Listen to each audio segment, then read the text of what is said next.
Yeah, so when it comes to doing solution awareness, there's essentially two approaches you can take. One is to get a lot of detail around what they're going to want in a coaching and training program to get them something. Another thing is going to get what they want emotionally from actually having a training coaching program. The thing that matters is the emotional aspect, not the technical specifics around what they want. So when you ask, like, well, what do you think you want from us? Well, what about like actual one-to-one help?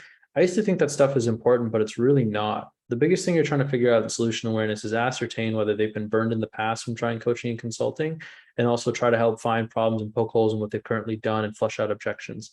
Typically, then is when they'll mention, oh, like I'd wanted to do this, I wanted to do that. Well, why didn't you? Oh, I just didn't have the time. So that's a good way to really try to find and pre-handle objections. But if they don't really give you anything there to work off of, I'll just roll to the emotional aspect because that's all that really matters, which is okay. So let's say like we help you and sort of provide the skills and a framework. Like, what do you feel like you'd be able to accomplish with that, or what do you feel like you do with that, or what's sort of that first milestone? Just begin building up into the emotional portion of solution awareness quickly, and it'll cut down some of the time on your calls. If they're not giving you anything, and they also don't know what they don't know, a really good thing is like, well, that's exactly why we're here, right? Because if you knew, you might already have the result. So like, let's say we actually filled in those gaps and you're able to execute and get a result, able to execute, like what is the result you'd be wanting to get? Just bridge your way to emotional aspect of what they're going to get from actually solving the problem as quickly as possible. That's all that matters. Everything else is just fluff. In terms of the solution awareness, some people say that if someone is not giving you a problem in problem awareness, you can try to find problems in solution awareness. Can you touch more on that? Yes. So you find problems in solution awareness by getting really high emotionally and figuring out the emotional need that you're solving through fixing and giving them a result. The result that someone wants solves a problem that they have. If they don't know how to articulate it based on what they've tried in the past, they just don't have enough context in their mind to actually figure out what their actual issue is.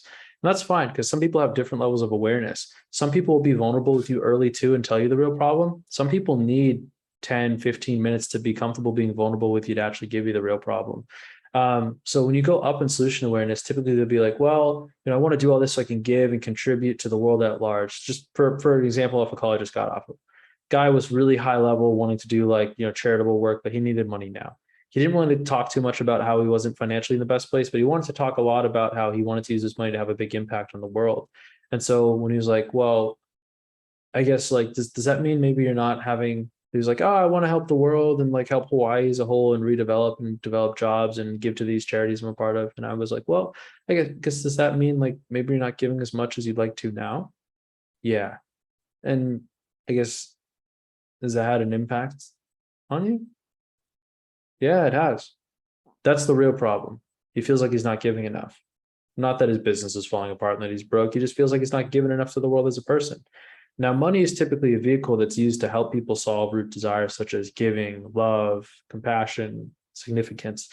So that's how you find problems later on, is going high in solution awareness and then beginning to contrast against that.